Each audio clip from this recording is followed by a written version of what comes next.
In the hills of Adumasa, where the cocoa trees sway like quiet witnesses and the wind carries the weight of old secrets, there lived a woman who kept her heart buried beneath silence.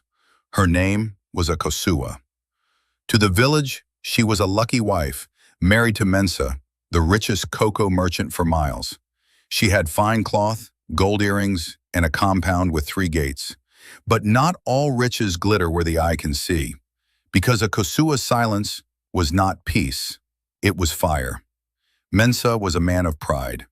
To him, loyalty meant obedience. He gave Akosua a house, a child, and his name, but never once asked what she wanted.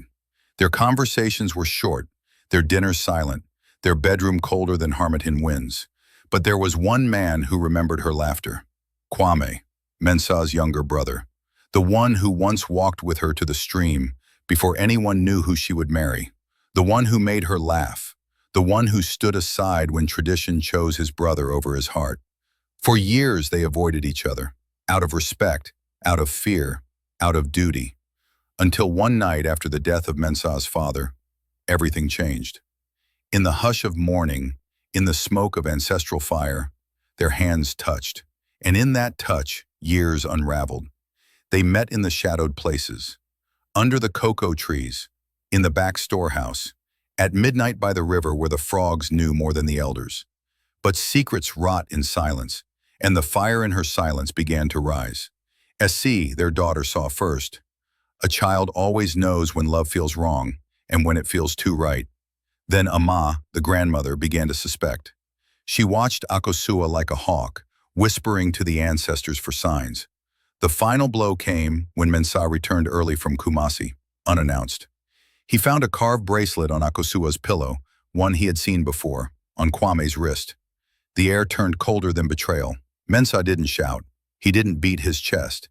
He called a council of elders, and in front of the entire village he stood, his voice steady like a blade.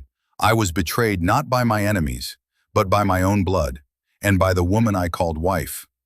Akosua did not cry. She did not beg. She stepped forward, her voice calm as the wind before a storm.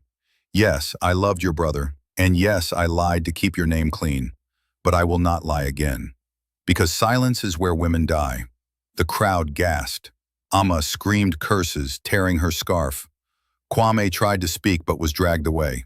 And Essie? She stood still. Like a tree in a storm, she didn't fall. Because in that moment the girl became a witness.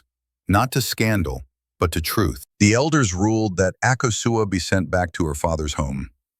Kwame was banished to the coast. Mensa remained, in his big house, with his wealth and his rage. But the village never forgot.